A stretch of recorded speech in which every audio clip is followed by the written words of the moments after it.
yang berpengaruh pada proses biofarmasetik. Jadi kalau kita lihat di sini judulnya adalah faktor-faktor yang berpengaruh, berarti ya ada beberapa, ada banyak faktor yang kita akan bahas. Nah, ini diperhatikan baik-baik ya terkait ini.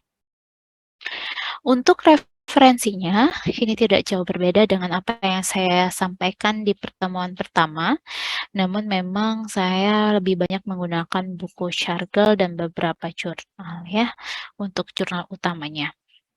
Capaiannya, nah ini yang saya harapkan dan dosen-dosen lain harapkan.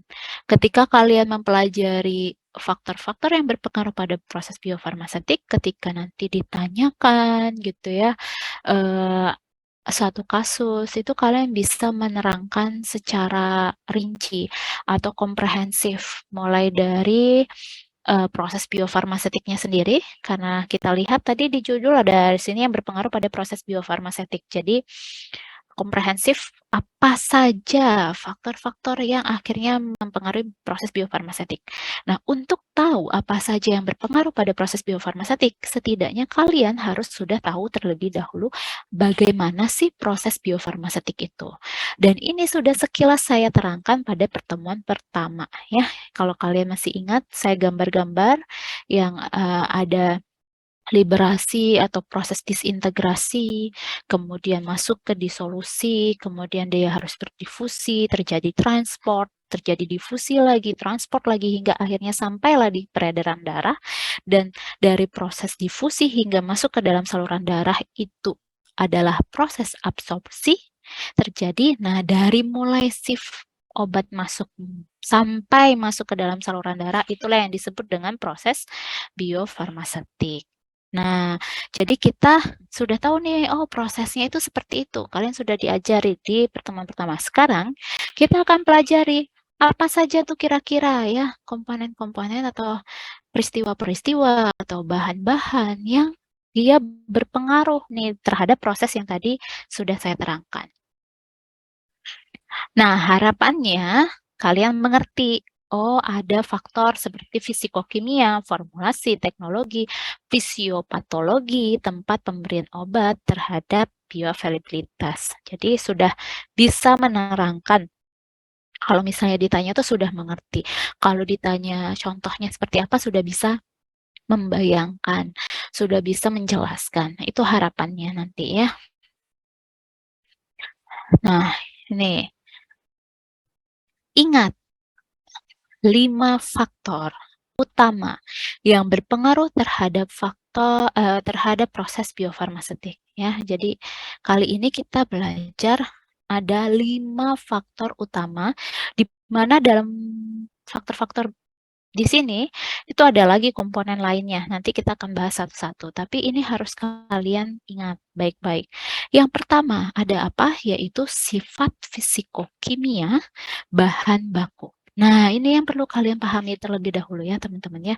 Saya ingin kalian ingat, jangan salah, karena ini sering terjadi ketika misalnya nanti kalian tugas akhir, kemudian komprehensif bertemu dengan saya tanyakan, itu, nah saya nggak mau itu terjadi lagi.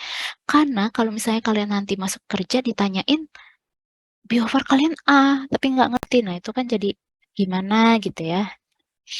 Diingat-ingat teman-teman bahwa yang disebut bahan baku atau nama lainnya adalah raw material itu meliputi eksipien dan juga zat aktif. Ya, bukan berarti kemarin ada yang saya tanyakan, bahan baku itu apa, Dek?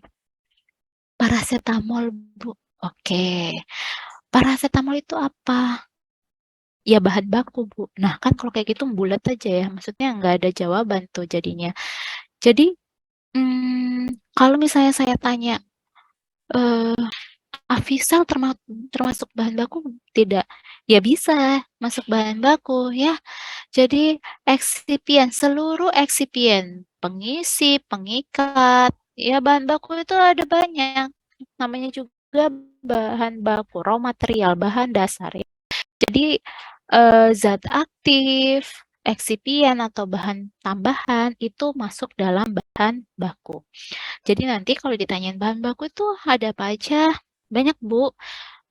Ya apapun itu dia bentuknya eksipien atau dia zat aktif, dia sebagai zat aktif ya bisa jadi bahan baku gitu ya. Nah, nama lain dari zat aktif ya bisa disebut dengan API. Ada yang tahu API apa? API, kalau misalnya apa ya API? Ya silahkan Zevanya.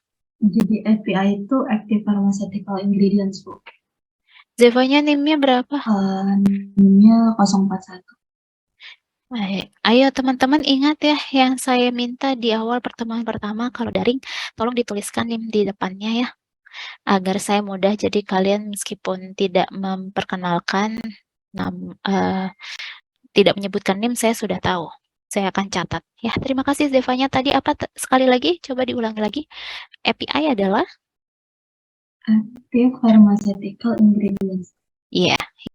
Zat aktif bisa juga disebut dengan API atau active pharmaceutical ingredient.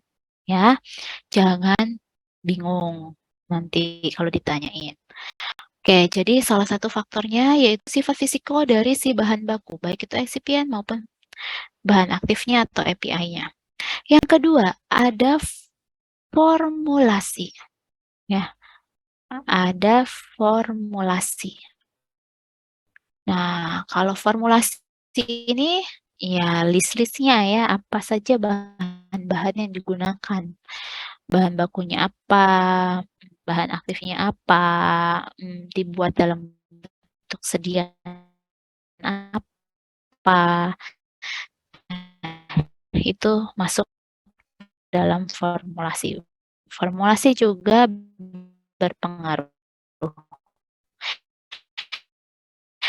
Yang ketiga ada teknologi pembuatan.